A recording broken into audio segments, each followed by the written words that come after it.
Hello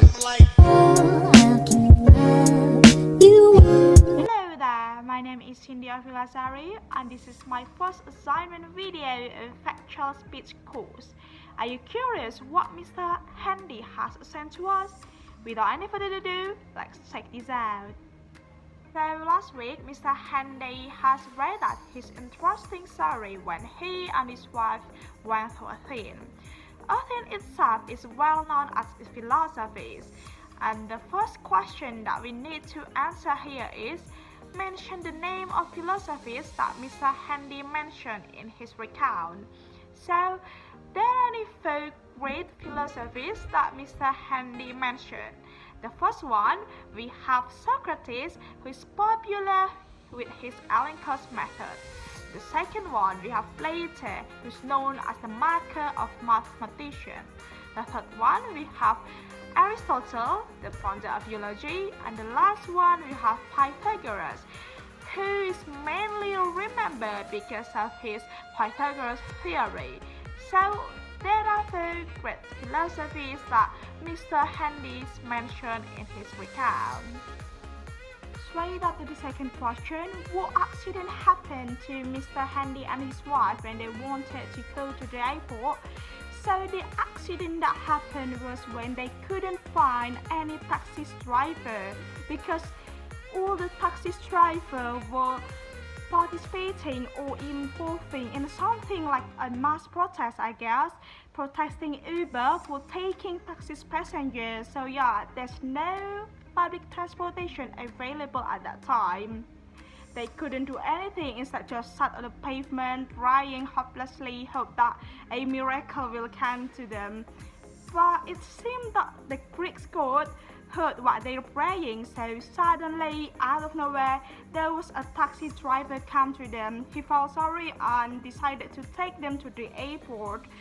Well, though he knew that he risked his life because once this taxi driver gets caught, then he will be arrested. And so yeah, because of that help, Mr. Handy and his wife could arrive at the airport in time. Wow, you were lucky, Mr. Handy.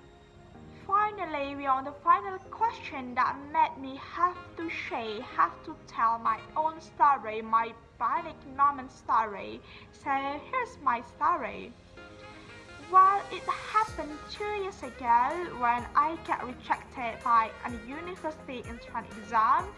Then I tried my luck to chase my dream, to pursue my dream, to be an international relations student. At that time, a private university that caught my attention is Universitas Muhammadiyah Malang. So after some discussion with my parents and they gave me permission to go there to continue my school there. Then I registered myself, I paid for the test, I booked a round-trip train ticket, I booked a hotel room to go there. And my mom couldn't take me there. My mom couldn't accompany to go to Malang because at that time she was expecting a baby and my dad was working out of town. So the only option that I had is willy-nilly I should go there alone. I must go there alone.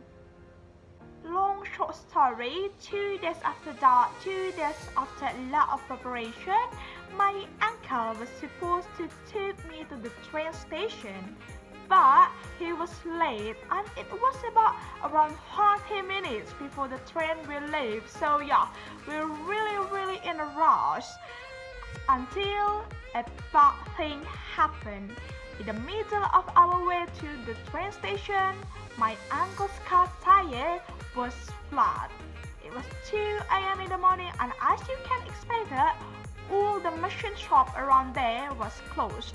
Without thinking about what if this happened, what if that happened, then my uncle decided to park his car in the front of 24 hours for my car. And then we ordered an online taxi to took us to the train station. On the way to the train station, I felt like there was someone whispering into my ear, told me that, "Oh no dear, the train was already late, you missed the train, you never able to go there." But I didn't care about that. I believe that I do still have a time. So as soon as we arrived there, I ran quickly, left my uncle behind, and asked hurriedly to the officer there. And guess what? The officer said to me that, no dear, I'm sorry, but the train was already late 10 minutes ago. And there are no other trains will go to the Malang up to the next day. At that time, I didn't know what to do. I just lost my words and I felt like I didn't do the test yet, but I already failed.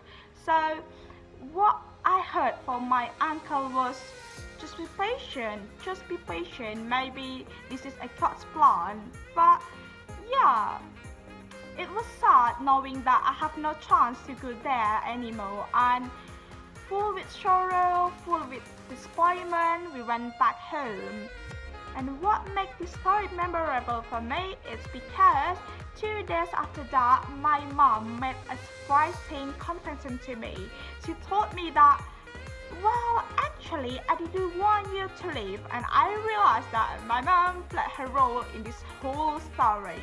Little did I know that, though we know that she agreed, she gave me a permission to continue my education there, but deep down in her heart, she didn't want me to leave. She didn't want me to be far away from her. So yeah, thank you, Mom. I'm an English education student now.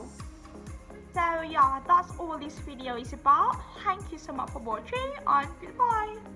If I told you, but I'm thinking about it, it's hard.